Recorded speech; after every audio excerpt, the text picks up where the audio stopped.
It is August 3rd, 2020. This is Atlanta United FC Weekly, a Home Before Dark podcast.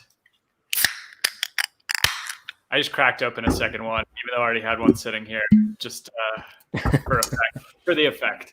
I am Tim Herb. As always, I'm joined by my lovely co-host, Mr. Kevin Bradley, who's below me in this Brady Bunch square quadrant thing. We got Dan over this side. We got Dan in the bottom right, Dan James. Third week in a row. Dan, what can we attribute this to? Is it first and foremost, I want to thank my Lord and Savior Jesus Christ. Is that whenever you're doing? Is it going to be like whenever they're interviewing a boxer or a UFC fighter at the end of after a fight? What can you attribute to being? Is it just your reproductive record is really taking a dive right now? Coronavirus. That's right. Yeah, I mean, I was going to say, yeah, my Lord and Savior Jesus Christ, but then I'd be pointing at Eric, which would be weird. But no, it's easier doing it remotely, just working from home. Plus my older kids, my youngest kid is young enough that he goes to bed early, and my older kids are old enough that they can be okay until 9:30. Yeah, we're gonna have them on the show next week, right? They're old enough to be on the podcast. They're a lot. they are a lot more into the stats than I am. They're probably a lot better at playing the game too. Yeah, right. Yeah. And as you may have caught from the title and from Dan's allusion, we have our buddy Eric Quintana of Mouse of the South up in the top right of your screen. If you're watching on YouTube, if you guys are listening to us on podcasts, Apple Podcast, I think Google Podcast has reviews now. Leave a rating and or a review. We'll read it live on the show, as always, no matter what it says. Eric, long time no talk. A lot has happened. What's up, boys? Yeah, this podcast is brought to you by Barstool Sports because I want to cause a ruckus. That's dirty. Twitter. That's dirty. It's nice being able to podcast with Eric and not feel like I'm gonna fuck it up, because last time we podcasted with him, it was in their studio, and I was terrified because can't use profanity, can't say anything too derogatory. You got to keep it Eric, relatively clean. Who do you think is more terrified during those moments? Who has more tortellini time, squeaky bum time? You or Kevin? Who's more nervous? Okay. So me for sure.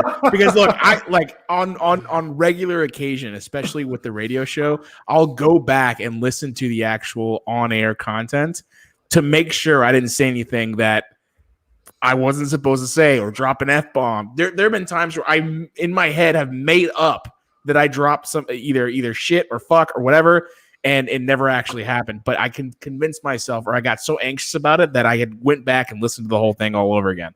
Same thing with the podcast. Whenever I say something that I'm like, I probably shouldn't have said that, I'll go back and listen. It's never even that bad. But that's a metric for a good show here. It's like, I probably shouldn't have said that. Oh, it's going to be great. Yeah, it's when Brown Liquor Kevin starts. Thank you guys for taking this time out of your Monday night. Brian Daniels was the first one in the trap saying, let me guess, next week's show is on Thursday. Yeah, we had 1 week where we were on Wednesday, and I was on vacation with my wife, and we got 2 days late. Yeah, number one, how dare you? Exactly. But thank you guys for tuning in. Brian Daniels, Richard Gordon. Timeout now? Yeah, Domer, Elliot Beaven, Gregory Fraser, Octavio Mangura, and Domer, the aforementioned Domer, saying bourbon is for bitches, scotch is for men. Yeah, it's aren't they literally the same thing? Trash. No, they're not. Huh? No, they're not at all. I don't think we're the same. Basically, the same thing, just made in different places. No.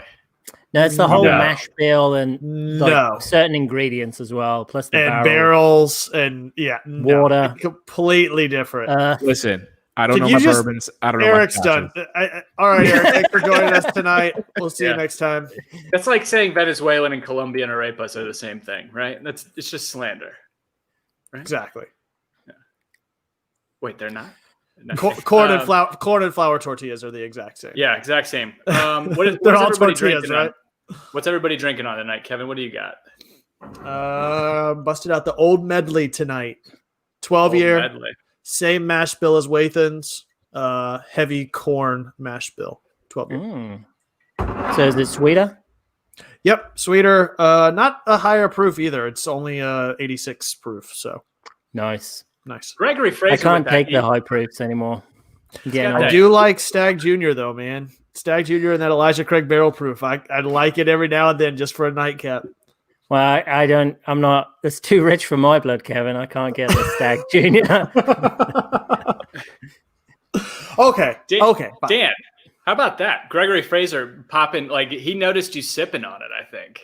They're drinking awesome. a citrus green tea ahas. We were just at Publix and I saw him in the drink section. I was like, those look like craft beers. Like These are the excellent. labels on them and everything. Yeah. These are my new favorite, the citrus and green tea. The one I liked previous was, I think it was like pomegranate and blueberry or something, but I had just too many. Pomegranates. Yeah, but now I've just got a Four Roses. And you got San Single Pellegrino. barrel. Is that what you're drinking, Eric? What'd you get? Yeah, Private keeping it clean with some The Four Roses single barrel. mineral water. I swear What's by that? this. Oh, limoncello. Limoncello. This is actually the first time I've actually bought one of these. I love San Pellegrino. I was actually supposed to get a full case of them, but Postmates let me down. Oh, no. Bastards. Sorry, man. It's like that time. Speaking of bubbly water, Tim let me on to a fact that I didn't realize that Topo Chico is going to get into the hard seltzer game. Oh, sweet. That is a fucking game changer for Yeah. White Claw boy over here. Right. Because you're Oh, talking wow. about, so like, as far as spicy water goes, Topo Chico's like top of the chain in Yeah. terms Oh, yeah. of quality. It's quite the seltzer. It's Then I'd say San Pellegrino is just on the maybe a little bit below it. yeah, it's good stuff. I've never had Yeah, we're that. Is it similar to Perrier? Because I hate that shit. I don't know. It's mineral water. same I mean, thing, it's yeah. sparkling water. It to me, it all tastes the same, just with very, very minor differences. But It's the fucking Scotch and bourbon shit all over again. Why? Here you are giving on the illusion that you have some sophisticated palate, cooking up swordfish and everything else. no, hold on, that's different. All Eric Lagasse over there, and then it comes in When you talking about how when you spent as much time at home by yourself, you have to start getting a little creative with what you cook and how you cook it. I put a steak in an air fryer, which actually turned out fantastic. it's just No, country fried steak. Don't knock it. It's fantastic. It's just country fried steak. I hope you got gravy to go with it. Swordfish, salmon steaks. I'm trying to think. I did lamb a few days ago. That's about it. But it's all basically done. Other than the one time I did steak in an air fryer, it's basically all done in a cast iron skillet. So what's the craziest thing everybody's made in quarantine? Because I think that's a good point. I think everybody's been baking or cooking crazy shit, coming up with things off the cuff to get through these trying times. well, the swordfish for me was like that's the first time I've ever tried that, and I would rather have had it fresh, but I'll take what I can get. And I was pleasantly surprised with how good that tasted. That was Nice. something new that I tried that I probably would never have tried before. yeah Right in up. the trap. In the trap, what is the most interesting thing you have cooked during quarantine? I can't think of like anything crazy that I've cooked. Dude, my latest kick is just getting a bowl and putting a couple spoons of peanut butter, a couple spoons of whipped cream, a couple spoons of Lily's chocolate chips, just eating it right out of the bowl. Diabetes. No. It's sugar-free peanut butter. It's come on. low-fat whipped cream and sugar-free chocolate chips. It's just all fiber. That's disgusting, Kevin. You just I that bet sounds that like just runs right through you. No, it hardens back up again somehow. Oh, He's when it hits the water. He's got to push that one out real good. yeah. Oh, Yeah, that's a cork. awful. You just need a cork. Yeah, it's quarantine is interesting. Like you hear all these things about what people should do with their free time, like cook, start baking, learn a new language, or really, spend some good time self-improvement during this quarantine. Let me tell you, when you've got 3 kids, there is fuck all free time. In fact, there is nothing that you barely have time to do a day's work. Well, you And certainly then had it's enough to make them all. So it's your own fucking fault, Dan. Well, it You're only supposed took me 2 minutes either one. We teed you up perfectly, Dan. What's the craziest thing you've made? Another child during Right. So Why is that another really one. crazy, or is that just kind of run of the mill now? Yeah, exactly. We got on a kick of making homemade pizzas, like with self-rising dough, and I was man. putting I would put a packet of like Sazon or Acciodi powder in it just to turn the pizza crust orange, like a pastele. Yeah. You turned me on to making shortbread cookies, and then that week that Stacy was here, we made Dunkaroo dip in a fucking massive batch of like 50 shortbread cookies, and we're just eating. This has been my quarantine, is just making things in large batches and just shoveling it into my face. Next time I go over to an actual live production in the room in your studio, I'm gonna bring my cast iron skillet cookie cake that I make. Oh my Okay. gosh. That I made a That's couple like- times. That's fantastic. It's like those Dan's gonna need an Pizookie- extra bottle of insulin for that one. That's right. But I'll happily do it for cast iron skillet cookie cake. For the we have, content, right? Yeah, Elliot Bevan says catfish? Question mark. I don't know why that's a question, Elliot. Octavio said spicy Thai iced tea popsicles.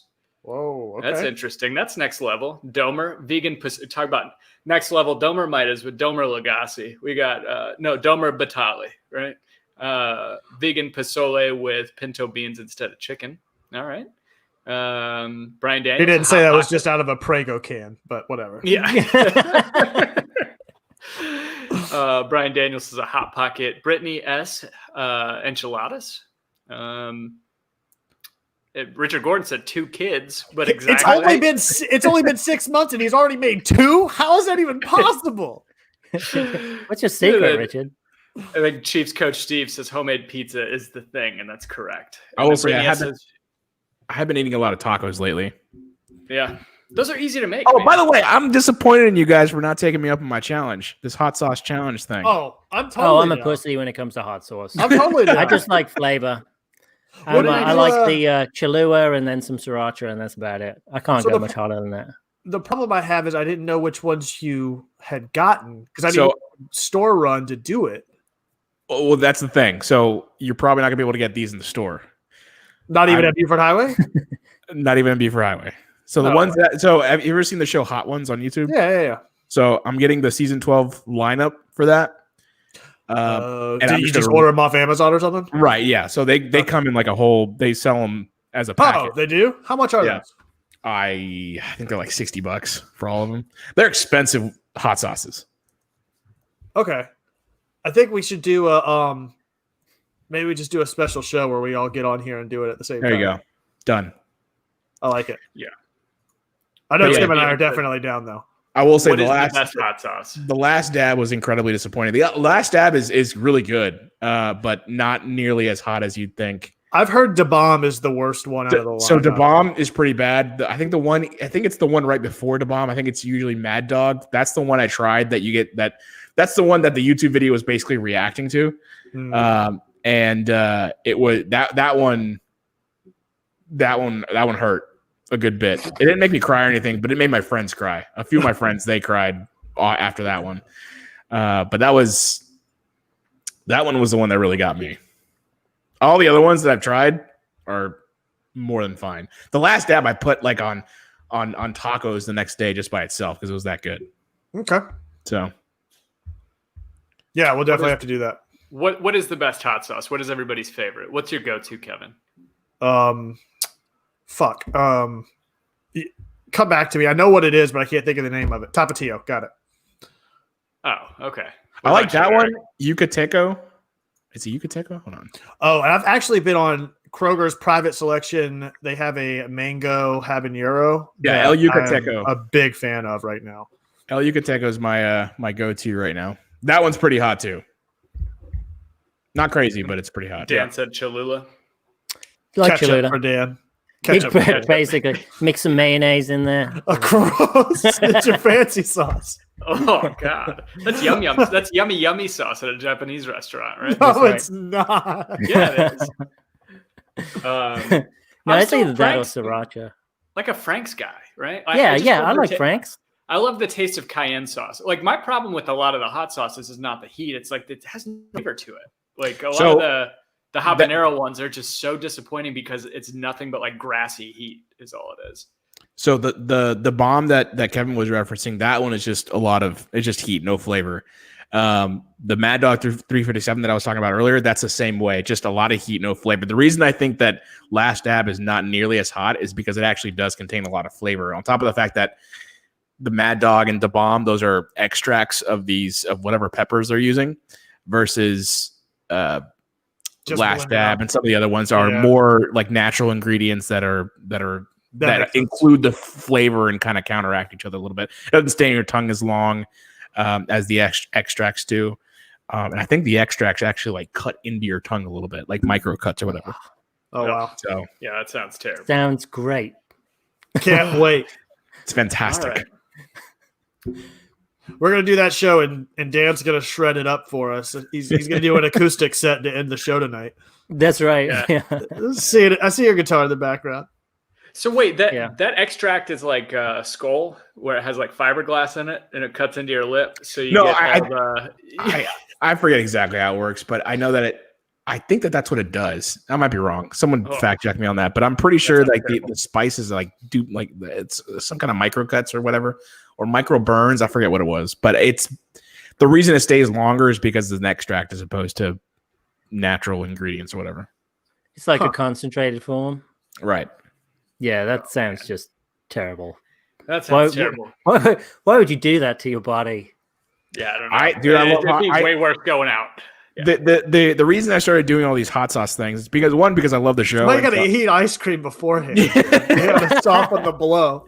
But that's what I'd be doing. Just go to Chick-fil-A and get that milkshake, that Oreo milkshake before you would start. It's like, I'm good. I can eat whatever I want. I'm very into trying to figure out a good mixture of heat and flavor, like that perfect. So that I'm working through all these hot sauces to figure out which ones are the ones that I actually like and don't like, and so I know what to buy next time. You should make some, man. It's not that hard to make. It's not, no.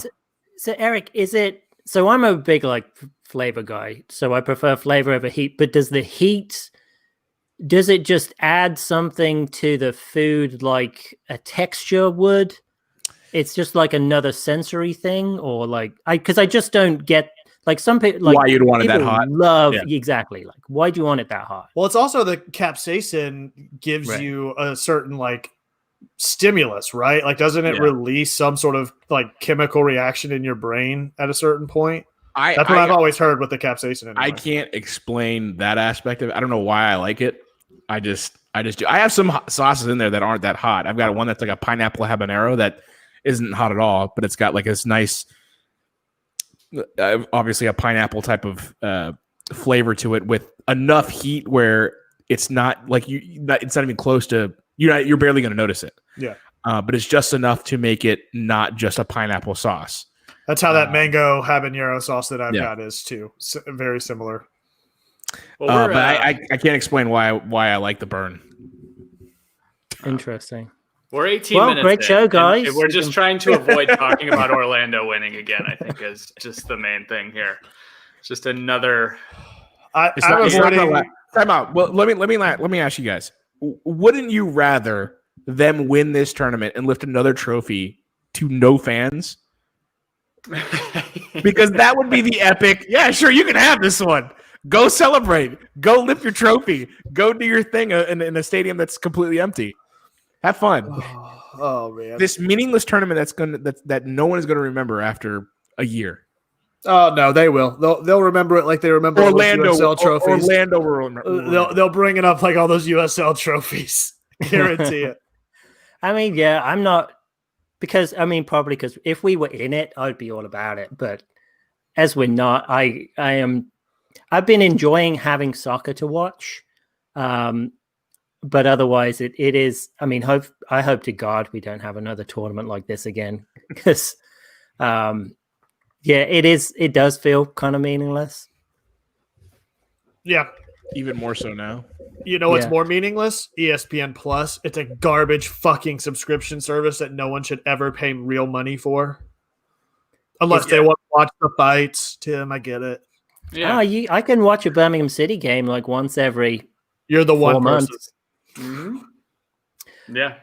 You're you're the one Birmingham The one City fan person, yeah. in the U.S. I take that back. Isn't Brian Daniels? Isn't he a Birmingham City supporter also in the trap? It's Poor the bastard. yeah, poor bastard. I long for the days of Nikola Zigic. You know what I mean? 6 Where foot. that one all time 6 we foot beat 9 of Arsenal. them in the FA Cup. Yeah. It wasn't even the FA. I think it was just No, it was the League Cup. Carabao Cup or whatever. Yeah, the Yeah. League Cup. What was it So- back then? It wasn't the Carabao Cup, right? It was Carling Cup. Carling Cup. It was the Carling Cup back then, yeah. So I can't remember who posted it on Twitter, but someone said seeing Orlando City and Minnesota United in the final of this would be a little bit too on the nose for us Atlanta United fans.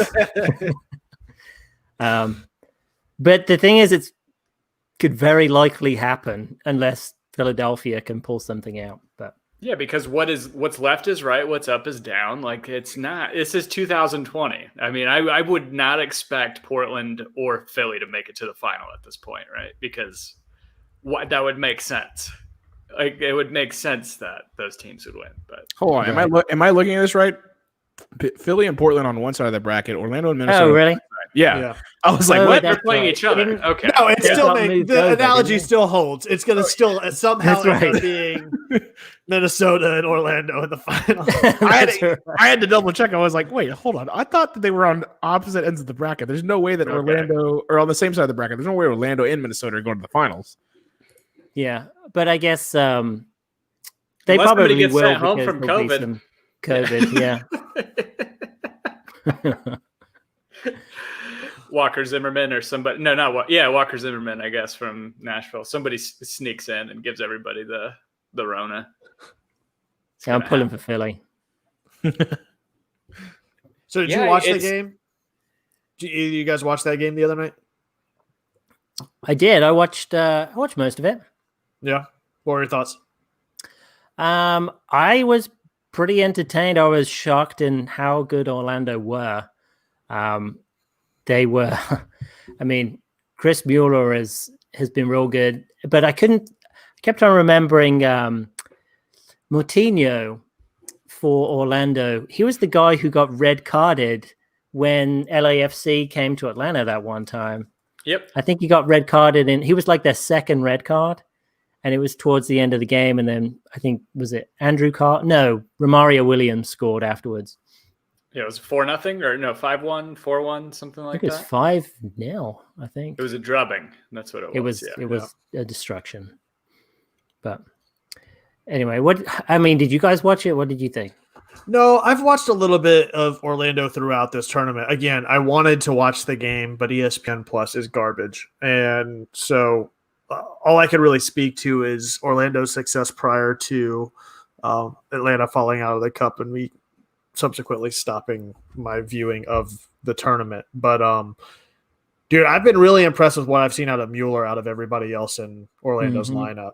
And I think that he's a big driving factor behind their success so far, at least in this tournament. And Yeah, it it seems looked like like they have Nanny has something left in the tank as well.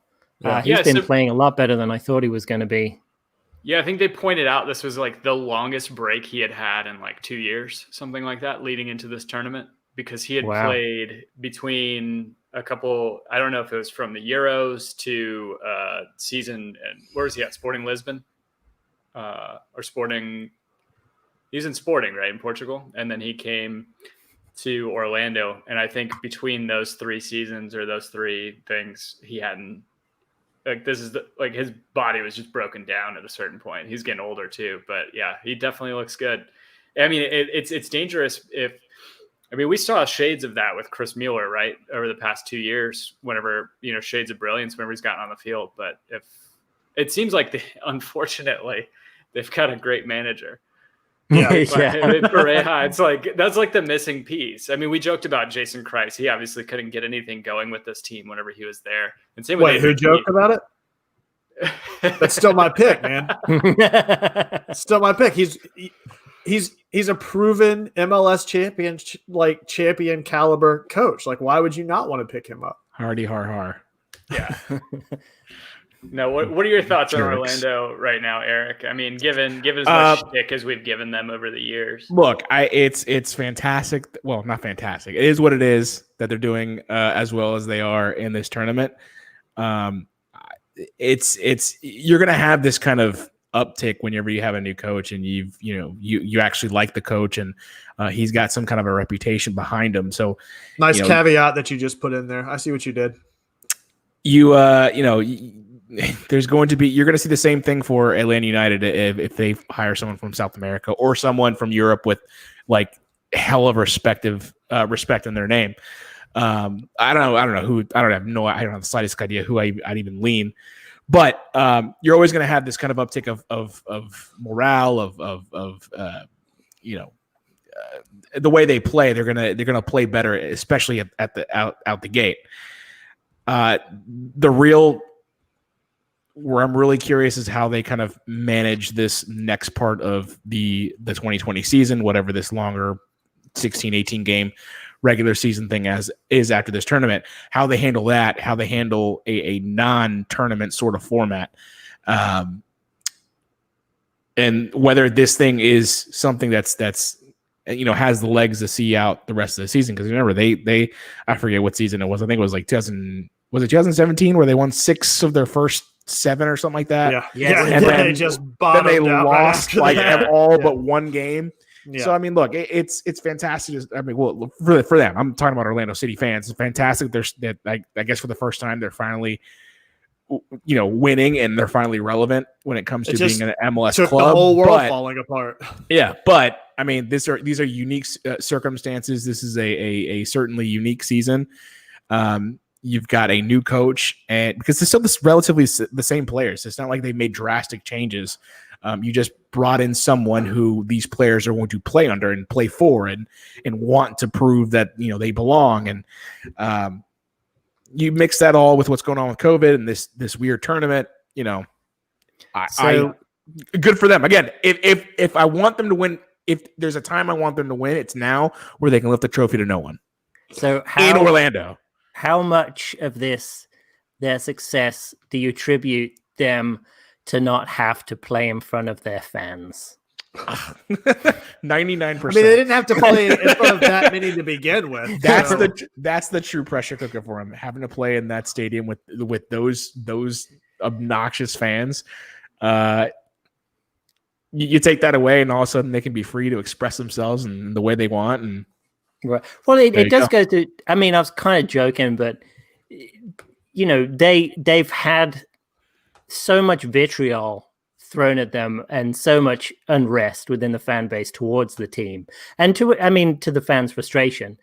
But it potentially could be a benefit to them that they're like you say, in this bubble, in this like little summer camp that they've got going on together, where they're all coming around singing "Kumbaya" by the fire every night, and so they can generate more of a chemistry between them with this new coach that they brought in. So I hadn't really thought about that. I think that's a good point, Eric. Well, Oscar Pereira, Michelle, to liken all of Orlando to a parking lot, but okay. Well, I mean, think about it. Oscar Pereira is like really the first real coach that they've had. I mean, I'm not to knock on Jason Christ, but like he hasn't been hired anywhere else since, or even been sniffed at for any kind of coach. Actually, what's he doing? Yeah. What is all this disrespect to James O'Connor? Right? I thought Jason Christ was like the U23 coaches. Yeah, for US. never mind. So I apologize. He's doing something that's relatively irrelevant right now. But you missed on Jason Christ. You missed on James O'Connor. Now you brought in Oscar Pereira, who has, again, some kind of a reputation, and everyone seems to like the hire. So you can't really blame. Basically, you won't get this. What I think is going in their favor is that the fan base isn't going to kind of turn on the front office like it has before with these hires and with maybe the player selections and whatnot. This is a hire that everyone kind of loved in Orlando. And so if it goes south, or if Oscar Pereira doesn't really work out, they're all going to be like, well, he sucks. He's not the coach for us. He's not the coach that we wanted. He's not the coach that we were looking for. On to the next guy. But they're not going to blame. What's different about this is they're not going to blame the front office. They're not going to blame the players. They're going to specifically look at Oscar and be like, yeah, you let us down, or you weren't the guy for us. But the ownership has not changed, correct? The same ownership are the ones who have hired Oscar Pereira that have hired Christ and James O'Connor. That's my understanding. For the most part, yeah. It's kind of, that to me is a little bit remarkable in terms of you've had these owners that have been trying and just making these awful hires, but then they finally either corralled themselves together and it's like, we really want to make a run at this rather than just trying to push at the investment side. So kudos to them for making this hire and kind of think he would be great for Atlanta United right now.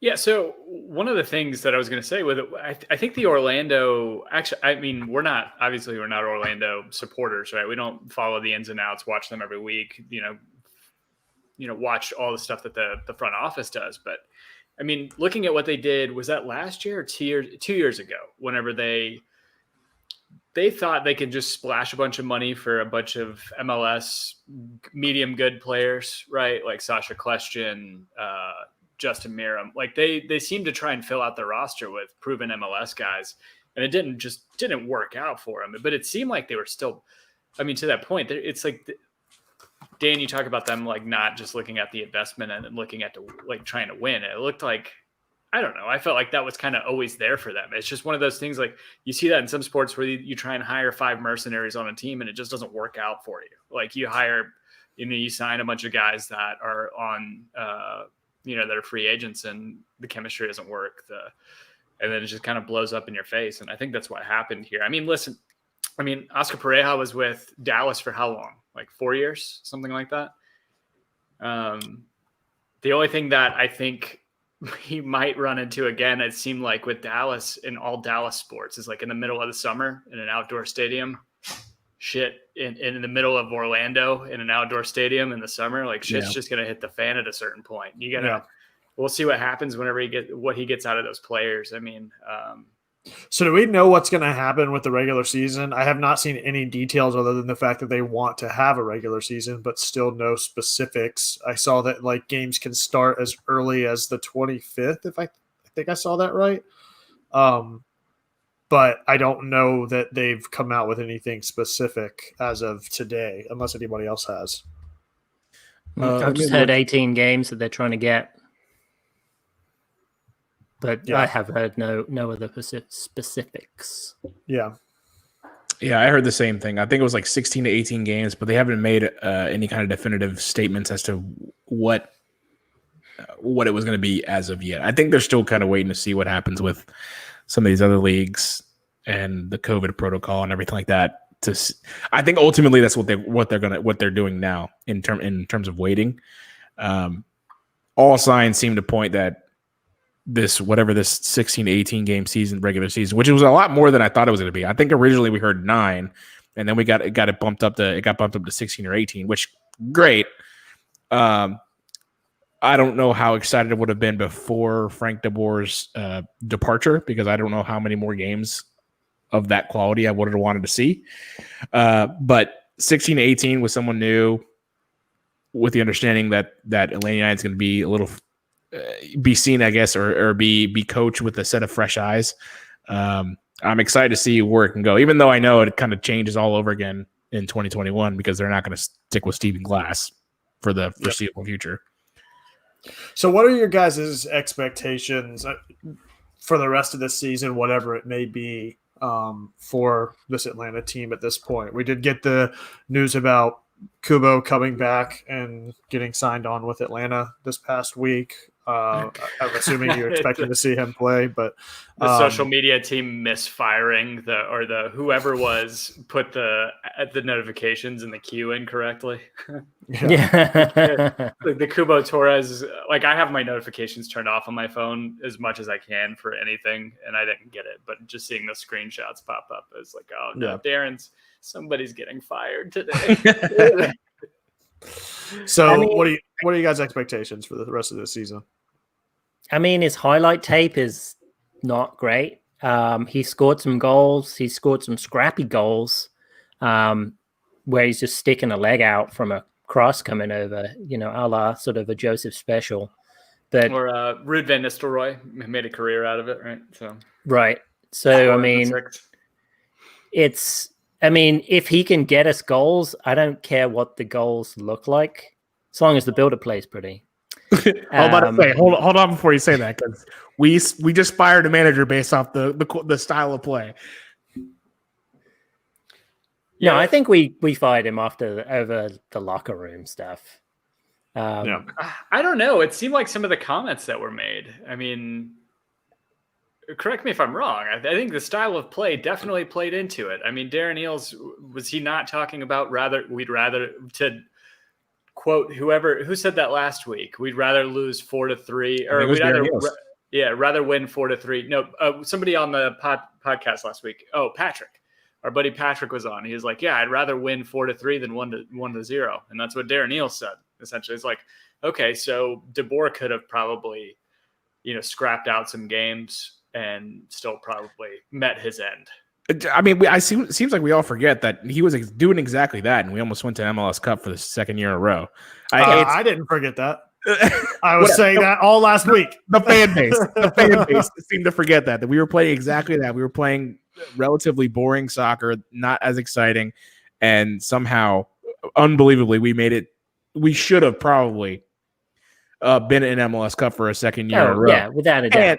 And there's no way he's getting fired if he gets to MLS. Well, there's no way he's mutually parting ways if he this early into 2020. If we get to that game, we don't even have to win it. Just get to that game, and you've got all of 2020 for you to kind of manage. So it's kind of almost like a blessing in disguise that we didn't get to MLS Cup, because we would have been stuck with Frank de Boer. Which again, it's weird because he must have had either really bad agent, or Atlanta United was just like that.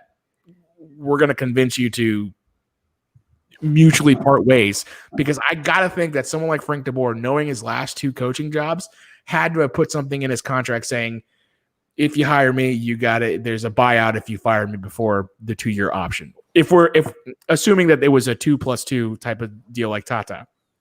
I don't think Darren Eales would have signed anything like that. If he didn't have that, his agent is dumb. Yeah. Well, that's the easiest way to collect on money that you never have to work for. Yeah, that's the Gene Chizik. I was gonna say that's the Auburn specialty, right? Yeah. Exactly. That's the Gene Chizik model. Give me a buyout clause. No, I mean, I think mutual. Darren probably said, "Hey, we can either say we fired you, or we can, we could say it was mutual."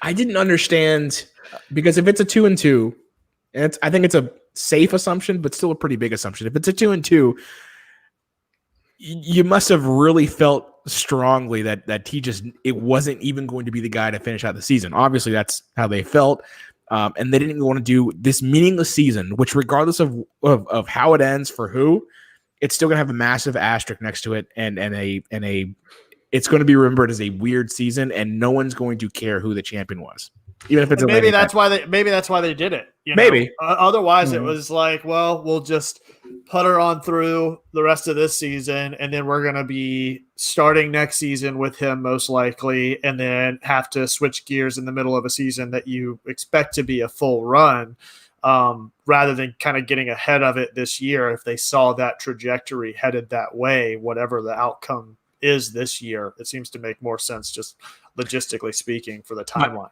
My guess is they didn't have to pay out anything extra because they could do just that. If you mutually part ways this early in the season, when you can decline his option at the end of this meaningless season, it must have been pretty easy and simple decision for Atlanta United just to kind of move on from him and not have to pay. Well, I don't know. Maybe they did pay him. I don't know, but I got to imagine that didn't factor in the equation to let him go.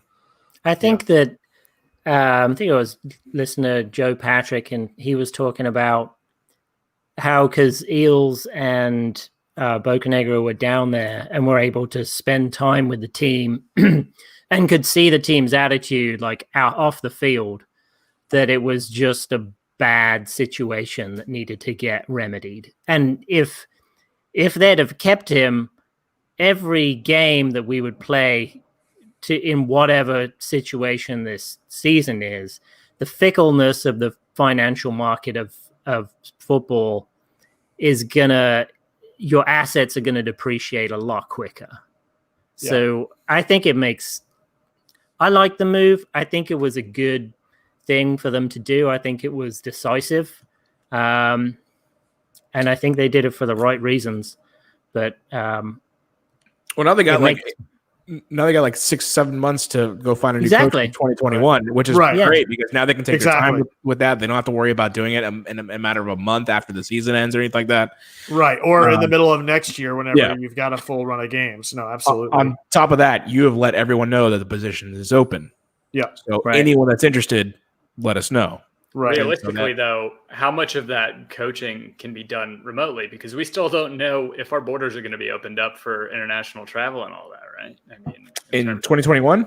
Yeah, I mean, fingers the crossed. way things are going right now, you have no idea. You got to think about that's in the back of my mind in some ways. I mean, and who's to say? I mean, what do Eric? I guess everybody's kind of talked about it. The season's kind of a throwaway. It's kind of this weird thing, and there's not a whole lot to take from it. But what happens if Stephen Glass comes out and he leads this team to, going deep into the playoffs? He's playing the style we want to play. No? I don't think so. Not the way Darren was talking about him. They seem dead set on finding somebody else. In his media conference and communication that he had last week, he almost flat out said, Glass is not going to be the manager. And I think Doug or somebody may have even asked him something like that. But he said something. He alluded to the fact of the amount of work and the success he's been success being sort of a speculative term as it relates to Atlanta United too, because they haven't had a whole lot of it. But the role that he plays with that team and the academy and stuff like that is more valuable to them than him being the manager for Atlanta United. On top of that, you probably want someone that can really connect with the South American players if you're going to keep that pipeline alive. If you're going to turn Pity and Barca's career in the right direction, you got to have someone that can connect with them on a better level than just I'm gonna tell you tactically where you should be, and then you're gonna go out and do it. You want to build. You want to have more chemistry, a better relationship than those two guys had with Frank de Boer. If the plan is to, which it is, if the plan is to to move Barco and Pity at some point.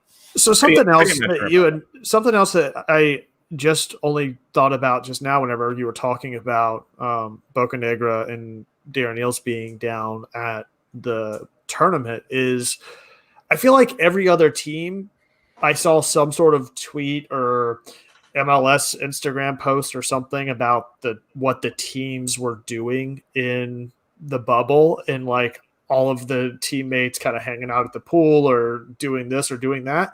I don't recall any of that from the Atlanta United players in showing any sort of camaraderie or sense of those connections that you hope that they have on a personal level. I think that's ultimately what led to a lot of the success under Tata's regime was that the players seemed to really have that relationship with one another, particularly with Joseph and Miggy, right? They were such great friends that I think that led to some of their chemistry on the field. And I just don't know that any of that is really happening right now with this team behind closed doors. I wonder what the answer to that is, because I don't know that just bringing just bringing players in is going to really solve that. I think that you had that special chemistry because those players all kind of came up together building something in Atlanta United in 2017 that was, that had never been done before. They also played really well off of each other. Right. That's why we all were so bummed about the fact that Yamil Assad left. I forget which podcast I heard it on, but talk about Yamil being a top level. He's not a top level anything. He's a good piece to a team that's already built. But he was such a great asset for Atlanta United because of the chemistry, because of and I think that chemistry was what allowed him to play better than maybe he played better than his actual level. Right. Yeah. Because again, he's not falling off the face of the earth, but not nearly as efficient with DC United. You could say the same thing about Gressel and Miggy to an extent, but the point is they all were kind of here together at a time where the chemistry. Go ahead, say Tito. We all know you want to. I mean, Tito was part of the. I mean, Tito's part of that equation too, because I mean, look at the moments he had with Atlanta United. As much as I dog on him, he still had those amazing moments with Atlanta United that, that changed specific parts of the season, or that left, lasting impacts to the fan base and to everyone that played with them.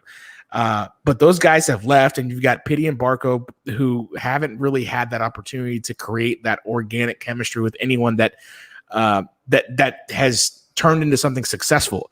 You look at Joseph, you look at Miggy, you look at Gressel, you look at everyone we're talking about from 2017 and 2018, they all grew and were successful together. We still yet to see that from Pity. We're still yet to really see that from Barco. Everyone else that we can even think of that would be that kind of a Hispanic game changer. We're still yet to see that same sort of chemistry and success kind of develop. All that stuff is kind of, you're hoping that you get that at the next manager, and maybe you get some of that in some of the guys that you're looking to bring in. But until that happens, I don't know how successful Pity's going to be in Atlanta United or to finish out his career, because it's just, I don't know that he's dependent on someone else. Barco's not that guy. Pity's dependent on someone else to give him the opportunity to showcase it, whatever it means, whether it's someone like Almiron or I don't even think Joseph Martinez is it, because Joseph, even when he was on the pitch, he still wasn't that impactful. He had moments, Pity did, but he wasn't a game changer like we thought he was going to be when he came in. So my hope is that once these new players kind of come in for the latter half of whatever the rest of 2020 season is, I'm hoping that kind of starts to build the chemistry for Pity, so that he can kind of create his own version of what the OGs of Atlanta United kind of had in 2017, 2018, because that's what you need. That's what you're looking for. And that's what wasn't created under Frank de Boer. And that's what is almost impossible to create under a like Frank de Boer, because there's seemingly there's like a specific Hispanic passion that needs to be seen, I guess, from Hispanic players or something along those lines. Because I can't even imagine what that would look like for like passion. When I think of like Frank de Boer, like being passionate, I still see like that stern, like resting bitch face of a look that Frank de Boer would give you. Even as passionate as even the happiest Frank de Boer would still have that kind of like, needs more tiki taka is what you're saying. Got it. Yeah. I'm not sure. Oh, aren't they shutting down Tiki Taka? Never mind. What? I think Pity needs to take. I was like, what? Pity needs to take a good hard no more look Tiki Taka in this country. If Pity wants to get a move that is going to be a step up from Atlanta United, he needs to change his attitude and to be that player who can be the glue to bring others together. Because I feel like he can put in a lot of effort. I've seen that here and there, but he needs to be the guy to be able to shoulder responsibility against the rest of the team. And we haven't seen that yet. We haven't seen that out of him. We haven't seen that out of Barca. Zebra can't change his stripes, Dan. I don't think it's going to happen. I mean, it may not happen, but I feel like in terms of him to get the next step, that's what he's got to do. Otherwise, if he really wants to go to another level, he's going to have to go somewhere else. Every time I think back to Pity and his comments on feeling disrespected by the fact that no teams in Europe came calling, or he didn't have to go into a team in Europe or something like that, I laugh so hard when I think about that, because he's not. I don't even know that he could get back to Argentina at this point. He's that bad right now. Right? Are you going to take him at River again? If you did, it would be under you'd be doing it just for the sake of nostalgia. That's it. Yeah, but he wouldn't be going to River. He wouldn't be going to Boca. Sure. I mean, could he go to Independiente? Maybe like an Estudiantes or a San Lorenzo or one of the the mid-tier teams. Maybe they could take him back. Did you just call San Lorenzo mid-tier, Dan? I'm not exactly. I mean, I know that Boca Juniors and River are like the best, and that's about it. I don't know what I'm talking about. I do love. So I just pinned Dirty Bird Person's comment and being able to see their avatar bigger, and it's King of the Hill wearing Atlanta United gear. That's awesome. Saying, Is feel that like you Jay? just endorsed Herrera. No, that's Bill, isn't it? No, I was talking about his avatar with the tank top. Yeah, Bill. Real quick, Lindsey Wilson, a name I don't think I've ever seen in the trap. He said just jumped on. Powerful and then you talk mustache, about- though.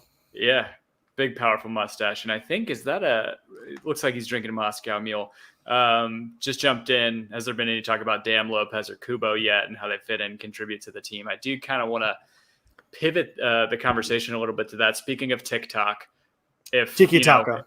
Right. If Microsoft doesn't buy TikTok by September 15th, then Jurgen Damm is going to need to start playing on the field and doing well to, endear himself to the Atlanta United faithful, because He'll just flip to Instagram stories. That's no big deal. we talked about it last week. I mean, take Eric Lopez out of the equation because he's young, doesn't really have a track record behind him. But between Jurgen Damm and Cubo Torres, it's that broken guy syndrome where the girl's trying to save and fix a broken guy, or Bocanegra and Darren Eales are bringing in guys that used to be good, that we know have some good left in them, and they're trying. I can fix him. I just know it, Susan. I can fix him. Just if I put him with a diamond mid, I can fix him. We do wing backs. We do 3 in the back. You just see. You always see. I think that so the Cubo Torres thing, I think that's just a desperation move more than anything. It's a guy that, hopefully you can get something out of him while he's here, but he's clearly the replacement, not the like for like, but the replacement for the hole that you have in Joseph Martinez being out. Jurgen Damm, I'm so curious as to how this even came about, because he's basically everything I wanted out of Tito. At least based off the highlights and the little that I have seen, he's everything I wanted out of Tito. Eric Lopez, I don't think is going to be that big of a factor. I might eat those words later, but I don't think he's going to be a big enough factor where we're even mentioning him this year or next year. Well, he's also an Atlanta United 2 player at the moment. I Right. mean, this did get pointed out where Joseph got placed on IR on Thursday, I think. It was either Thursday or Friday. The day we signed Kubo, yeah. Right, exactly. So everybody immediately jumped to, Cubo Torres, that opens up an international slot, opens up a roster slot, senior roster slot, but Kubo has a green card, which, if I'm not mistaken, goes into 2027, because I think he got it back in 17. I think their green cards are 10 years. Is that right, Dan? Yep.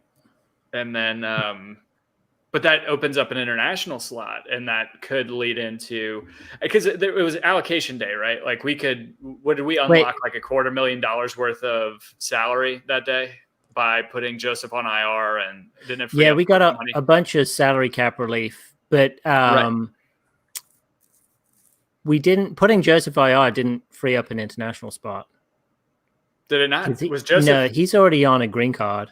Oh, Joseph's on a green card. Yeah, I just didn't realize that. But that's probably. But I'm sure the green card, especially right now, factored hugely into the decision to bring in Kubo. I don't know who else you're going to bring in at that in that regard, who is a citizen or a green card holder or has a unexpired P1 visa. That's probably why they brought him in. And like you said last week, Tim, he's had some success. He's shown some potential. So I guess that's why I would venture to guess that it's not going to look great for Cubo Torres, because there's not a lot of, at least this. I mean, okay, so I say that with the mentality that we're still under Frank de Boer. Obviously, that's changed, but there's just hasn't been a lot of service into the final third in any regard over the last, definitely this tournament, but even later, the latter half of 2019, there's not a lot of service. Look at the way that Joseph Martinez's role changed toward the end of last year, and then even before the stoppage happened, the first two games. Dude, he was dropping back to midfield. It's every completely game. it's a complete shift in the way that he's used to playing, and you didn't have a lot of service going into that final third, pretty much at all. And look at MLS, look at the MLS's back tournament for Atlanta United. Not a lot of opportunities, not a lot of chances created. I don't know. It doesn't matter who you put up there. It's you're not going to have a lot of opportunities for whoever it is. So we're all going to look at Eric Cubo Torres and think that he was a miss, but ultimately it should kind of come down to how Pity and how Barco play. And I don't see any of that changing. I don't know though. I want to disagree only slightly because there were at least a few games. Red Bull's game, I feel like, was Atlanta's to win, and the second game was that the Cincinnati game, or was it the Columbus game? Yeah, that's the game. If Mulroney doesn't get that early red card, that game's way different, right? But even still, who was that? The Castro up top. You've got multiple opportunities in chance creation right in front of goal, in front of a wide open goal, where you have almost any other player in that position, and that ball is on frame and in the goal 8 out of 10 times. So I think that some of the chance creation is happening. I just think that there's this weird hesitancy for somebody to actually capitalize on it, and that's what my frustration is. And I don't know if that's Kubo or Dam or anybody for that matter. I think that's what the frustrating thing is nobody seems to be that go-to guy. Like if Joseph's on the field, everybody knows he's the guy that's gonna step up and take the shot or finish. And I don't know that anybody's really filled that role yet. And Pity and Barco, anytime they're in front of goal, seem too hesitant to be that guy, with the exception of a few opportunities where Barco pulls it back to his right and unleashes from the top of the 18 here and there. Right, I think because Joseph always has that, he's got that gravity pull where he can pull a couple of guys with him. I feel like Torres could be potentially have more gravity than Jan or Castro or everyone else we're putting up there. So at least he can kind of pull some cracks in that bunker. Because if you leave Torres with an open goal, I mean, he's going to put it in. He's going to be the most accomplished striker on the team by a long shot. So I feel like he's got an opportunity. It was probably the best option that we had at this point in time. So if we get more games in MLS this year, we will see. Yeah, I mean, there are so many extenuating circumstances that would keep us from finding somebody of higher caliber, higher quality. I made Eric mad because I disagreed with him. He had to leave. Yeah, Eric had to leave. What happened? No, he jumped out. But I mean, to that point, you think about the pandemic, you think about to the point of the green cards, not having to worry about an international or immigration status. I mean, you see that happen so much in there's Eric. There he is. There he is. I mean, with immigration, you see that hold so many transfers up, even in Europe, whenever COVID's not happening, right? I mean, you see guys, on deadline day not being able to secure work visas and that sort of thing. I mean, and then the fact that you have salary cap restrictions, you have the best striker in MLS on your team who is just, I mean, he's on IR right now, but we talked about this a little last week, is like, how enticing is it for a really top level striker to come and play for Atlanta knowing they're going to get benched at a certain point? And then, we don't have a DP slot available for anybody that's better. I mean, do you think one frees up this year? With everything going on, do you think Barco or Pity end up leaving this year? I don't think Pity does, but do you think there's a chance that Barco? I don't think we're going to get the offers that we want for Barco. Yeah, me neither. I mean, I still feel like Barco, I'd never really seen Barco in a good streak of form like we saw Almiron or we saw it last year over the course of a couple games, right? I mean, we saw it last year and during the U19s or whatever too. But Barco suffers from the same problem Pity suffers from. It's just less evident for Barco because he does have more moments where you're like, oh, there it is. Or he makes up for it in the same game because he's just a bulldog and wants to run everything down half of the time, it seems. Right. Like. Barco's still – the good thing about Barco is he's still young enough to where he has time to still develop that aspect of his career. Pity, look, he's stuck in Atlanta until his contract is up, I think, which sucks for Atlanta United fans. Unless Atlanta United decide to bite the bullet and sell him at a loss. that's the only way he's leaving Atlanta United, I think. I don't know who you sell him to, and I think Eric is trying to summon the Parceros into the trap to yell at him about all this. I don't know what talk bad about Pity 3 times, and Parceros will summon. Danny it's like they think I have it out for just the Hispanic players, and they forget that I myself am Hispanic. So it's. I don't get it. I don't understand. Like I look at the game as objectively as possible, and I look at Pity, and I'm like, look, I'm not saying that all the problems fall on him, but you're massively underplaying, you're not playing up to the level that we even thought not even a fraction of what the level that we thought you'd get to. Clearly underperforming. I don't know what the South American Player of the Year means, and you've essentially made Barco. You brought Barco down, right? You brought essentially Atlanta United down as that DP level player. That right. Look, everything I used to say about Tito when he was a DP player, I'm basically transferring over to Pity, because it's the same argument. If you were going to pay you that much to be a game changer, a DP for Atlanta United, we need you to act and play and contribute on a consistent level. To the point where you are the game changer at game in and game out. I can't I'll hear Jason Longshore talk about how, he had a great game against the Red Bulls. And I'm like, no, sure, fine. He was fine against the Red Bulls. Oh, that was Dan's argument last week. When are we going to talk about PD being consistently a game changer, game in, game out, or consistently having good games, and not this up and down It's all Frank's fault. Up and down roller coaster career that he's had with Atlanta United so far. I'm ready. If look, me, the fan in me, would be ready to cut ties with Pity and put whoever comes up next in his spot, because I would rather have anyone else other than Pity right now. I don't want him taking another free kick. I don't want him taking another penalty. Nothing. That's interesting. How much? So when you look at the successful teams, and I'm just spitballing here on the top of my head, I don't know. what are the 3 DPs for LAFC? You got Diego Rossi. You have Carlos Vela, and who's their third? Is Atuesta a DP? Let me find out. Yeah, that would make sense. But I'm just thinking, is it smart to have all 3 DP slots accounted for in your attack, and 2 of them being Brian Rodriguez? Brian Rodriguez is the other one. Okay, so they have 2 strikers, or 3 strikers are their DPs. So maybe not. Yeah, that's what you're going to make the most money on, though. I mean, you're not going to make. No, for sure. If we're talking about being a feeder league and being a flipping league, you are going to get goal sell, right? I mean, to that end, you're going to end up flipping those guys for more money. But would it make more sense at this point in time?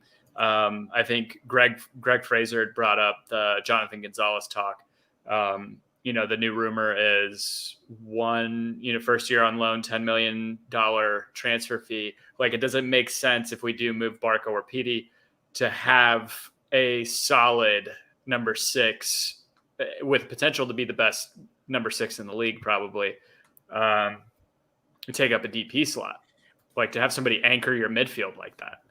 Outside an Agby. It just depends on what you're willing to admit that you missed on, either Pity or Barco.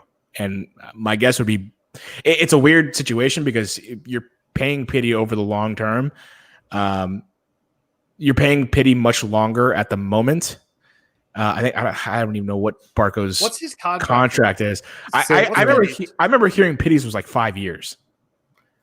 Maybe. Well, Pity's making, I think 27, I believe. Barco's making more than Pity right now. Right, but that's the longevity of the contract is more of a concern, because and because Pity is, with the amount of money he's making, I seriously doubt he's gonna be sell me to whoever, because he's probably not gonna be making as much, especially now. So he's likely not gonna be asked to move.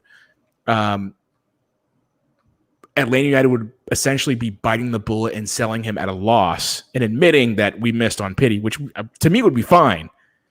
I'd rather us cut our losses sooner rather than later, rather than sinking 4 more years into a lost cause. I also think that he's an easier replacement than someone like Barco.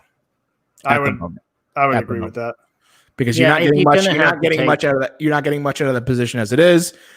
Filling And in what's with the ceiling? Couette- And what's the ceiling at a certain age? I mean, it's like, is he all of a sudden going to flip a switch and prove to be a completely different player? Yeah. And I even looked at some of. I even looked at some of the. I went back and looked at some of his stats after the tournament ended, and I sat there talking to Josh and Sam. I was like, I don't even know what they saw in him to bring him to Atlanta United. It's like they saw a South American Player of the Year and thought, cool, let's grab him. But you look at some of the statistics, and you're like, man, not only was he not I think the best year he had was 9-7, I think it was, which not that great. I mean, they're fine. They're for a full year, that's fine, but not that great when you consider, what you're looking for in guys like in your DPs and the impact you want them to make. On top of that, I think Pitti was the beneficiary of good talent that was around him, and whereas you would want your DP to be that magnet that would draw defenders and kind of create chaos for a back line. It was everyone else that was doing that for Pitti at River, and he happened to be the guy that was capitalizing on it. I'm going to finish this statement for him. Yeah, Eric froze. Hopefully we didn't lose him again for good. It's. I mean, what do you guys think? It's kind of like the conversation with the FDB, right? Like, how long do you give a player the benefit of the doubt any more so than you do a coach? If your option is to take Pitti as a loss versus keeping him in that position, knowing he hasn't been overly successful in it so far, for how long do you do that for? I think so. With Pitti, we were in negotiation with him before last year. I think it was there was rumors about Pitti Martinez in 2017, I want to say, even in 18. And the 17-18, season, his stats were pretty good. But I think it was more, I don't know, I feel like it was more of a hindsight purchase. Because when we brought him in, it was weird because we were kind of breaking that traditional Atlanta United flipping mold. It's going to be interesting what happens with Pitti. I want to see him, whoever the next manager they bring in, I want to see him having a season with them. And then if it's the same old stuff and he can't get it together, then I guess you sell him. But I feel like I think we hold on him for another season. Yeah, I think that's a fair point, Dan. I think to give the guy some leeway. I mean, it's not like he hasn't there's been kind of a volatile situation, right? He was brought in not under the manager that he ended up playing under, right? He was brought in, I want to say, whenever the team didn't even have a manager, right? I mean, Tata had just left. I think he thought he was going to play under Barros Scalotto. No. What? Yeah. He thought he was going to play again under GBS, and then that didn't happen, obviously. So, wow, really? Well, yeah, remember that was the rumor with Atlanta United that it was going to be Barros Scalotto coaching Atlanta United. Well, it was basically all but decided that he was going to be with Atlanta United, and then for whatever reason that didn't happen. I bet that's who he thought he was playing for. I have a feeling that Frank DeBoer was kind of like a last minute hire. Like, oh shit, we got to figure something out. Right, I mean, you heard all kinds of names, right? Galaxy? Yeah. I mean, you heard all kinds of names too. Like Sempioli was part of it. I want to say even like Felipe Scolari, I think, was pointed at or, talked about at one point. But there were tons of names. Like Carlos Puyol was in there as well. And it's like, has Carlos Puyol even managed any team? I don't think he has. Yeah. Oh, but he's from Barcelona. He's a center back from Barcelona. Golden year. Yeah. He's like Spanish guy. Never been with another team. Has only been Barcelona. So maybe that's not the greatest hire. Yeah. And so Eric, who is your manager of choice? Do you have a top 3 that you want to see in Atlanta? Mr. Ted Lasso. That's who I would like at Atlanta United, Mr. Ted Lasso. I honestly don't. I don't have a top. I don't have a name off the top of my head. I hope it's a Hispanic coach, for the sake of the fan base, and hopefully that lights something under Pity and Barco that they can kind of use and propel their career. But outside of that, I don't really have a specific name. I trust the front office now that they've kind of missed on Frank DeBoer to overcorrect in a big way. Hopefully they don't overcorrect too hard, but hopefully it's just enough to where they can, kind of right the ship. And again, I don't know. I don't know that whoever, even if it's Tata Martino still coaching Atlanta United, I don't know that you're getting the same exciting soccer you got in the first 2 years. I think you're getting a slower version of that, but I still think you run into the same problems because I think everyone seems to think that it was Tata Martino and then Frank DeBoer that slowed everything down. It was the front office that sold Miguel Almiron, that ended up cutting ties with some of these other players. And really the big one is Miguel Almiron and the engine that he was for this team to play fast. Once you lose him, you didn't replace him with anything that was even close to comparable, and you don't have that anymore. You don't have the mechanisms to play as exciting or as fast. Like I said that last week, Eric, or as run and gun as you wanted to. You can talk about wanting to play that way, but with the cast and crew you have now, Tata Martino couldn't do that with this team. I don't think that Tata Martino or Frank DeBoer had. I think Frank DeBoer got an unfair shake, but I also think it was clear. I think it was clear that he wasn't a great fit with the team either way. So I'm going to do this thing where Eric talks, but Kevin reacts. No, but I mean, it makes sense, right? Frank DeBoer didn't have the players to do anything close to what Tata Martino did in his 2 years here. So to ask him to do the same thing, I thought that the reason I liked the Frank DeBoer move is because since you knew Miguel Almiron was leaving, you needed a shift in tactical style of play and formation and whatever your lineups were going to be. You needed a different mentality heading into the season, and it almost worked. You almost got 3 trophies out of it. And it seems like we all kind of forgot that even happened with the talent that we have and had in 2019. Fine, fire Frank DeBoer. It doesn't make a difference to me because I didn't like the fact that he couldn't connect with the Hispanic players, and the Hispanic players are what you're kind of hoping to bring more of into this team. So I want someone that can establish that connection, that can create that passion, that can be a little more eccentric with his personality. You didn't have that in Frank DeBoer, obviously, but to say that I heard someone say that it was a nominal success in 2019. I don't think that's the case at all. I think that with the talent that he had, Frank DeBoer actually did a fantastic job. There's other circumstances that didn't make him right for the job, but considering what he had, considering what he did, I thought he did fine. Doesn't mean he's still the right guy. Doesn't mean he shouldn't be let go. But it was fine considering what we were looking at as a roster for Atlanta United. Now, if you get Almiron back into that 2019 season and things aren't as exciting, aren't as run and gun, aren't as fast paced, then I would fully blame. I would point at Frank DeBoer and be like, "What the hell did you do?" But what was the comparison? We heard you don't take a Ferrari and what was that comparison? We don't take a Ferrari and throw the keys away or something like that. I don't even remember what it was. You guys know what I'm talking about, right? Well, especially whenever you look at comparison. Especially whenever you look at your main goal generator in Joseph Martinez, that year prior ends up winning the Golden Boot. He has a very similar trend in stats last year without Miguel Almiron. Yes, the team took a little bit of a dip, but like you said, it was a personnel change and a change in a system. And Joseph still finishes top 3 in the final standings in goals scored. It's not like it was some drastic fall off in the results, even though maybe the style on the way to get there was different. But it had to be. It was always going to be because the personnel groupings were different.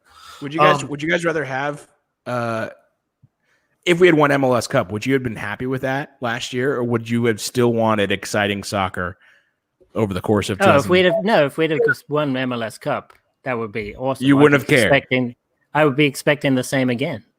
I would not have given a single fuck if we won that. But we did as a fan base. We did.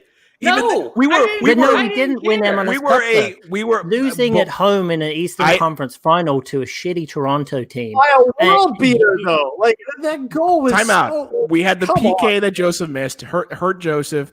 PK that Joseph missed. Sure, we didn't get to MLS Cup, but we probably should have. We were good enough to be there. We were good enough to be there. I agree. But in a one-off situation, I can't put that on the coach. No, it was Brett Shea. Putting on the coach. I'm not saying you are, but I'm just speaking generally. I can't put losing a one-off, a game like that, to coaching, to tactics, when everything that you've done all year was pretty consistent. There was a point where he kind of figured out he kind of had to make tactical changes because of injuries, but generally you were playing pretty consistently in the attack. This is another point you just mentioned about injuries that everybody overlooks, which was the fact that we didn't have all three DPs on the field aside from maybe 4 games all last season. Like everybody forgets that little tidbit about last year's run in its entirety, which is that you have 3 DPs, and the majority of the time, it's 1, maybe 2 of them on the field at the same time. Yeah, and we were able to pull out wins. Right. Even despite having Brett Shea on the roster, right? I mean, So I have a question. I just don't know the answer to it as far as the coaching carousel and options that Atlanta has. There's no cap on the amount that they can offer a coach to come in or anything like that, right? No, so I don't think so. No. So what does the front office do? Do they go and try to hire somebody away that's maybe not available now that you try to lure in if they really want to aim high, right? And like that's everything that Darren's talking about is like wanting to shoot high, and even if they miss, their name will be etched in glory or something like that, even in failure. I think it was something along those lines that he said. Like You've certainly got the financial backing in Arthur Blank to do something like that. Is that maybe the route that Atlanta takes? Is rather than looking for somebody that's available, looking to pay somebody that's not available, that's got a proven track record of success somewhere else right now? If we're to be sold this bill of goods by the Atlanta United front office, like we have been, I expect them to be contacting the higher end coaches. I don't expect them to be just looking to see who's on the scrap heap. Because I think that's what everybody's talking about, right? Is like, well, these guys are available, and this person's, it could maybe be an option. It irritates. You hear like big names been thrown out by people, and then you hear a scoff afterwards of, well, he's just so unrealistic. Well, we're trying to build a global brand here. Give me a name of who you're talking about. Any Dirty South Soccer podcast. No, because if you're talking about big names from Europe, I don't know how they fit everything they've said that they're looking for. Generally, I have one name. It's actually 3 names, and hear me out. Louis Van Gaal.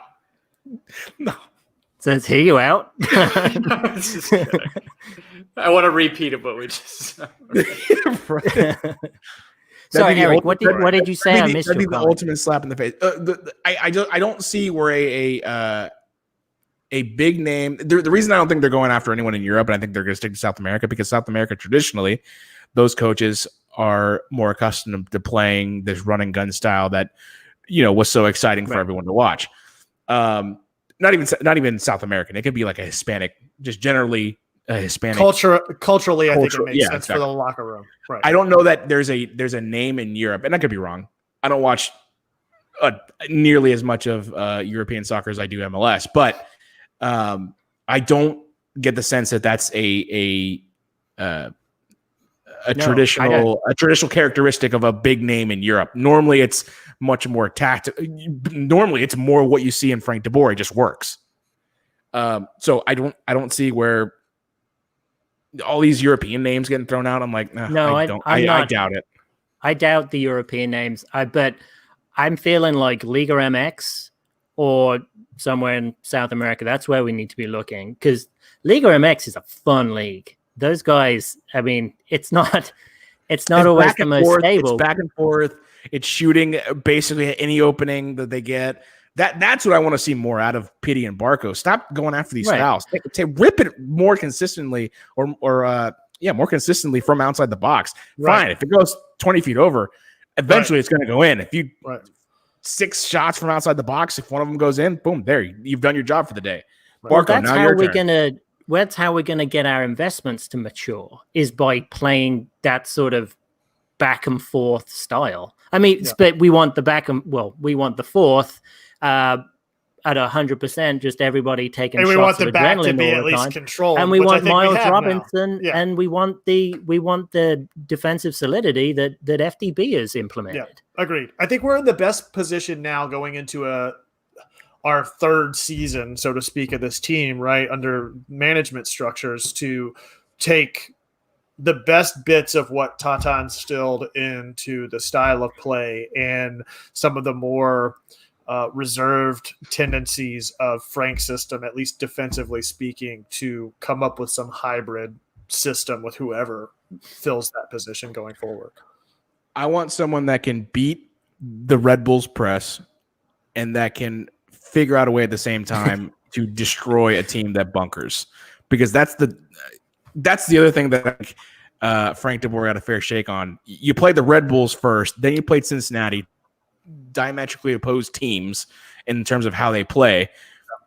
Two styles of play that Atlanta United have never been successful with, and you put it on Frank de Boer. No, Atlanta United's never been good against the Red Bulls.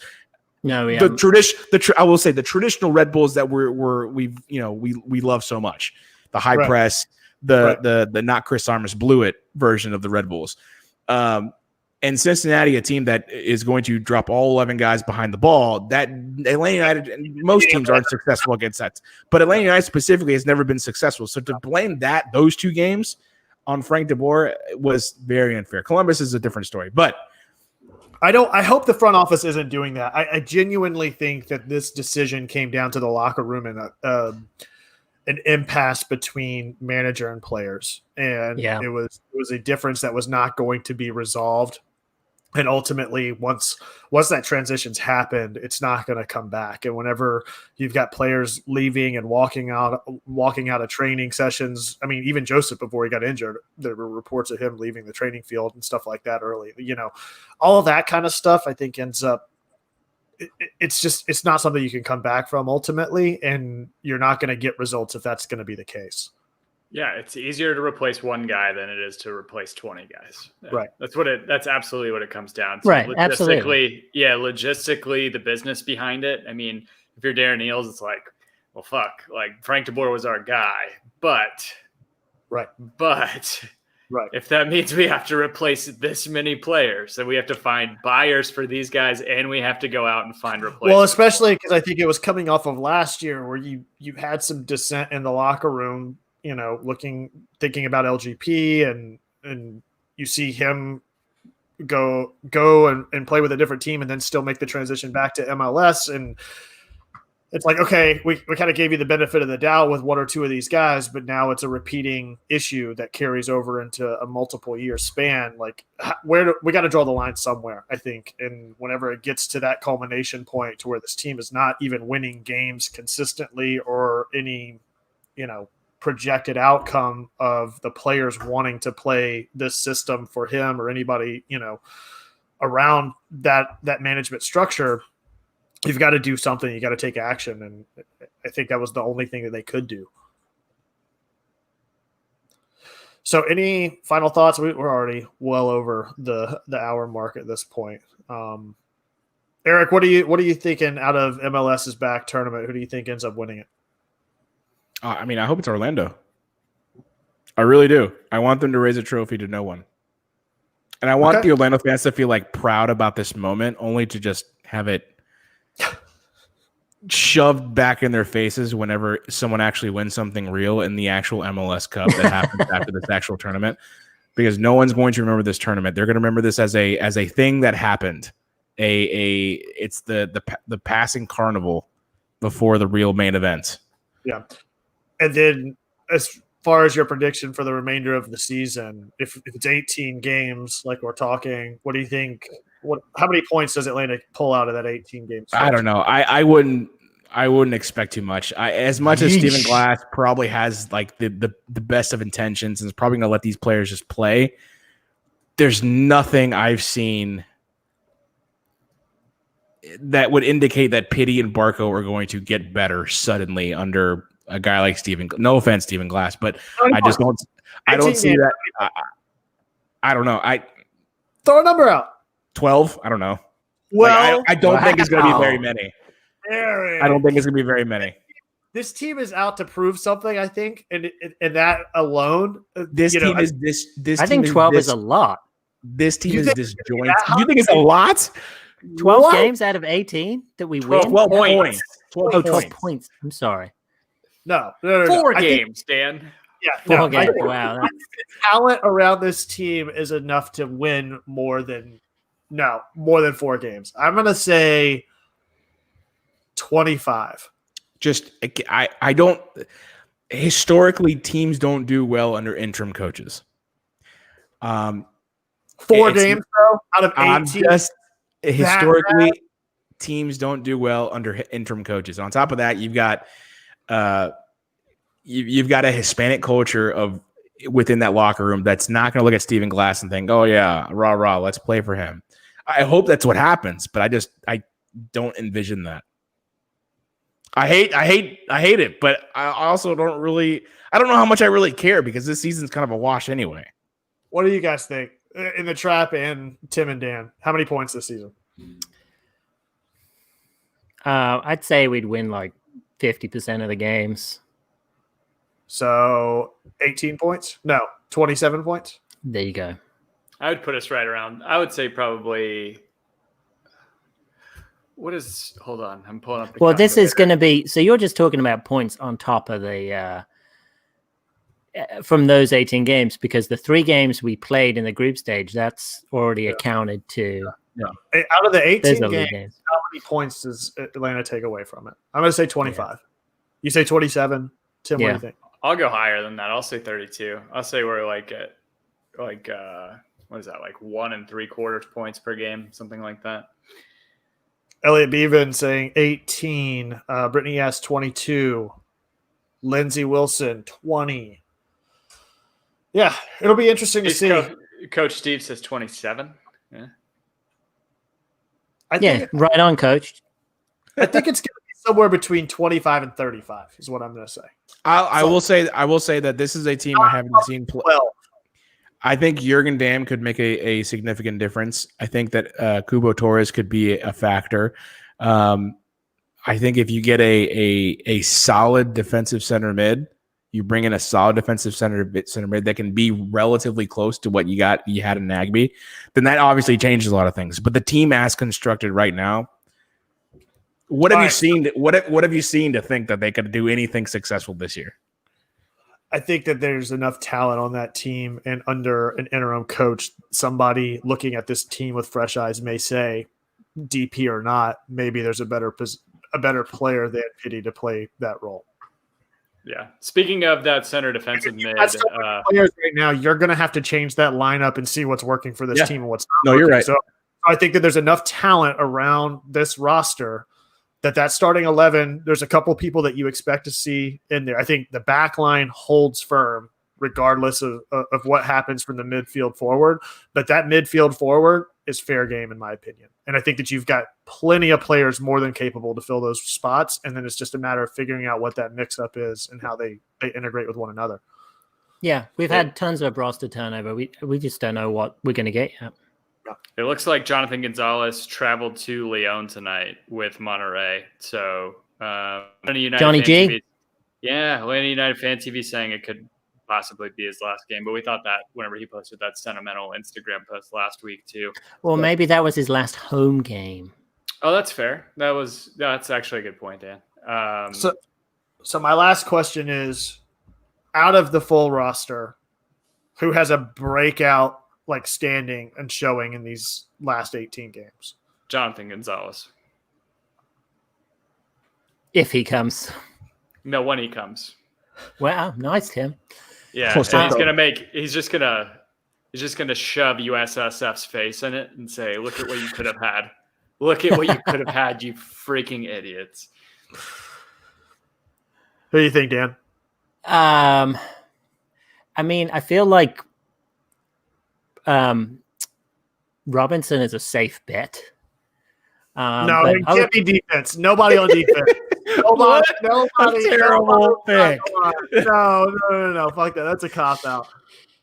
I mean, yeah, Rossetto's a good pick, Eric. I'm gonna go. Do you know what? Cubo Torres. Okay. Whoa, Cubo Torres. Cubert. Yeah, Cubo. I mean, you could be a game changer. Could be a pile of garbage, Eric. It could be. I'm all leaning depends. more towards pile of garbage because I don't know how much help he's going to have around him. But I'm just saying. Starting to sound like Barstool, guys. Come on, clean it up. Who do you think, Tim? I already said Jonathan Gonzalez. Okay. What do you think? No, Aaron? of the players that are on the roster, Yeah. George Bello, probably. I like that. I hope so. Especially if we play him more advanced on the wing. Like, he proved to be pretty effective during the 3 games. Yeah, we need to just. Yeah, don't give him any defensive responsibility. Exactly. I was going to say, don't give him any defensive responsibilities. Yeah, seriously, just let him go. Kevin, come on, who's your pick? I was waiting for Eric. I said Rossetto. Rosie. You pronounced it wrong. That's why I didn't hear it. Sorry. Rosie. I was being respectful to the culture. I think Barco becomes takes on more of a leadership role. I think that we may see a transition in him where, for all the talk about Pitty cementing himself into that role or whatever, between Joseph's absence, and I really think based on performance that we may see Pitty drop out of the lineup some. And I think that's ultimately what Frank was trying to do some last year. And the writing was a little bit on the walls from that standpoint. I know that he got a lot of flack for that last year with him sitting out of a lot of those games. I think that this year, what's left of it, I think the sky's the limit for him. And I think he's Atlanta's best shot at capitalizing on the 3 DPs that have as far as a potential sale or trade. And if it's not this year, I don't think it's going to be much longer than next year at some point. And I think that out of the 18 games left, I think my money would be on Barco really having a standout showing, especially if he gets a little bit more support up top with some of these other players coming in and somebody that he can rely on to dish off the ball to. I think that was a big issue with him in the MLS's back tournament, where there was a lot of link up play between him and Pitty, where he dropped the ball back to Pitty, who did nothing with it and would run around in a circle and drop it back to the midfield. If he's got a little bit more consistent play up top to lean on, I think we'll see good things out of him. So I think if Barco can show that leadership, that's going to put him on the next level. Well, that's what we saw in the U19s last year, right? Like, he really came in and he played great in the matches that he played last year with Argentina. So, or was that the U20s? I forget which one he's on U20s, now. I think. U20s, sorry. Well, that's what he did at Independiente. Right. So we just haven't seen it yet. Look, I hope you're right, because I'm ready for this Barco Pitty experiment to be over. I hope they both play lights out for the rest of the season. They get sold, and we don't have to talk about that ever again. I have way less faith in that being Pitty, but. All right, man. Thanks so much for coming on with us, Eric. Where can they find you at, and all the content you guys are putting out until we have our hot sauce challenge? Mouths of the South podcast at MOTS podcast on Twitter. Follow us on Facebook. We are going to be recording this week's podcast either Wednesday or Thursday. We'll see what the schedules allow. I'm actually working on a non-sports podcast. It's going to be a long form, basically a long form feature interview type of podcast. Think of it as like a longer version of NPR type of stuff, storytelling type of deal. That I actually start tomorrow. So I don't know when the finished product will be available, but the thing is getting started tomorrow. Name yet? I don't have a name for it. Basically, it's going to revolve around the story of my dad's journey from Uruguay to the United States. It's like a 5-year journey. Oh, wow. That involved him hitchhiking 6 months, hitchhiking from Uruguay to the Mexican border, and then getting sent back to Uruguay. Oh, jeez. Oh, wow. Not knowing that he wouldn't. Basically, he didn't know it would be a problem. Oh, And then he got- spoilers! Come then he on. got- all right. Yeah. Enough said.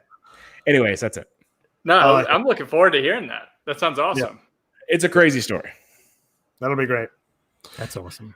All right, what about you boys? Dan, where can they find you? You can find me at DNJMS. Tune in next week to see if he makes it back for week 4. Who knows? It's anybody's guess. Tim, what about you? You can find me at Tim Herb. Great work on the table, man. Speaking of Oh. hosts and Oh, yeah. Yeah. Very cool. Yeah. Printer It's, scanner table. Yeah. Just trying to get Angie's studio put together. It's almost done. Good job, Tim. Then I'm going to build my computer desk / podcast desk whenever, in-person stuff ever happens again, if we run into that. But nice. Yeah. Find me at The Architect. That's at _ARC_TECT. Collectively at Home Before Dark. That's before spelled B and then number 4. Be sure to leave us a rating or review on iTunes to hear those read aloud on the show. We'll see you next week. Whether or not Dan's here or not is yet to be seen. But just like you guys, we all hope he will be. Until then, as always, be home before dark.